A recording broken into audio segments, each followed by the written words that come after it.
Welcome back. चला एका नवीन व्हिडिओमध्ये स्वागत करतो. आपण शिकतो आहोत SSC बोर्डाचा हिस्ट्रीचा 10वीचा हिस्ट्रीचा lesson number 2 historiography Indian tradition. याच्या आधीचे व्हिडिओ आय होप तुम्ही बघितलेले असतील. नसतील बघितले तर आवर्जून जाऊन बघा. वेगवेगळ्या प्लेलिस्ट केलेल्या आहेत. ठीक आहे. आता एक आपल्या समोर जो मुद्दा आहे मार्क्सिस्ट हिस्ट्री. ठीक आहे, तो आपण या व्हिडिओमध्ये समजून घेणार आहोत. मुलांनो, मी तुम्हाला पास व्हायसाठी हिस्ट्री शिकवत नाही आहे, मी तुम्हाला शहाणं करायसाठी हिस्ट्री शिकवतो आहे. ठीक आहे, ही गोष्ट समजून घ्या.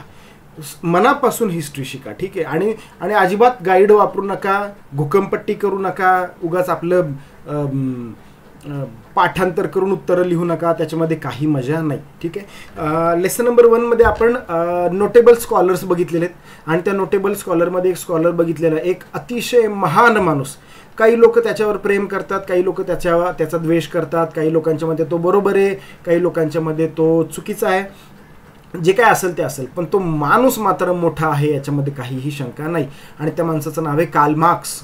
त्याच्यावर आपण एक वेगळा व्हिडिओ बनवलेला आहे, तो व्हिडिओ तुम्ही जाऊन बघा. ठीक आहे, आपल्या यूट्यूब चॅनलवर आहे. तर मार्क्स जो आहे त्याची जी विचारसरणी आहे त्याला म्हणतात मार्क्सिस्ट हिस्ट्री.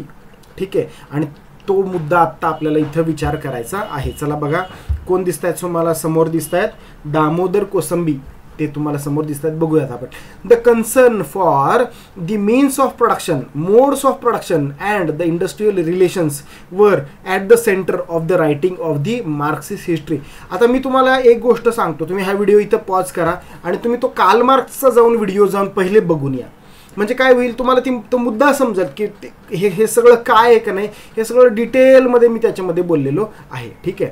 तर त्याच्या रायटिंगमध्ये means of production, modes of production, industrial relations कोणासोबत, इंडस्ट्रीचे रिलेशन कोणासोबत, सामान्य माणसासोबत, हे त्याच्या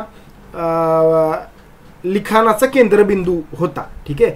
अकॉर्डिंगली त्यानुसार to analyze the impact of every social event of significance has remained the basic theme of Marxist historiography.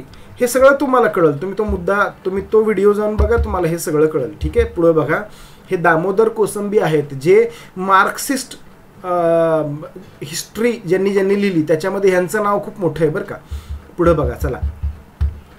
Marxist historians in India studied the transitions within the caste system. जाती व्यवस्थेचा त्यांनी अभ्यास केला आणि आपल्यामध्ये जाती व्यवस्था नावाची जी कीड लागलेली आहे, अजून सुद्धा आहे, त्या काळामध्ये तर अतिशय प्रचंड होती, विचार सुद्धा करू शकत नाही.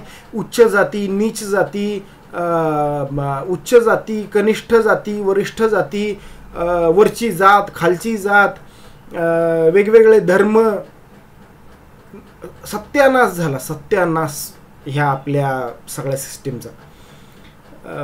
बघा पुढं काय आहे. हे त्यांनी त्या जाती व्यवस्थेचा अभ्यास केला. Among the notable Indian historians who adopted Marxist ideological framework. काही जणांना हा मुद्दा पटला, काही जणांना नाही पटला. आता ज्यांना पटला त्यांच्यामध्ये स्कॉलर्स लाईक दामोदर धर्मानंद कोसंबी, हा जो समोर तुम्ही फोटो बघताय, दामोदर कोसंबी, कॉम्रेड श्रीपाद अमृत डांगे, राम शरण Sharma, comrade Sharad Patil have contributed notably. ह्यांनी खूप मोठं काम केलं त्या मार्क्सिस्ट हिस्ट्री लिहिण्यामध्ये. ठीक आहे. Comrade Dange was one of the founder members of the Indian communist party. अजून पण आज 2024 सुद्धा कम्युनिस्ट पार्टीचं अस्तित्व आहे, नावापुरती राहिली आहे. एक टाइम असा होता की त्यांची ताकद खूप मोठी होती, काही राज्यांमध्ये त्यांच्या सत्ता होत्या, पण ते नंतर हळूहळू ते कमी होत गेलं. कम्युनिस्ट पार्टी, तुम्ही हा नाव कधीतरी ऐकलं असेल. प्रिमिटिव्ह कम्युनॅलिझम टू स्लेव्हरी नावाचं एक पुस्तक आहे, ते त्यांनी लिहिलं. Written by him, represents Marxist historiography, हे त्यांनी लिहिलेलं एक पुस्तक आहे. ठीक आहे. चला, मार्क्सिस्ट हिस्टोरिओग्राफीमध्ये एवढंच. त्याच्यानंतर आपण बघू सबाल्टर्न हिस्ट्री पुढच्या व्हिडिओमध्ये. चला, थांबू का माता मी एवढ्या व्हिडिओ पुरतं? कमेंटमध्ये कळवा, मित्रांना सजेस्ट करा, लाईक करा, कमेंट करा, सबस्क्राईब करा. तेच आपलं नेहमीचं. चलो, बाय.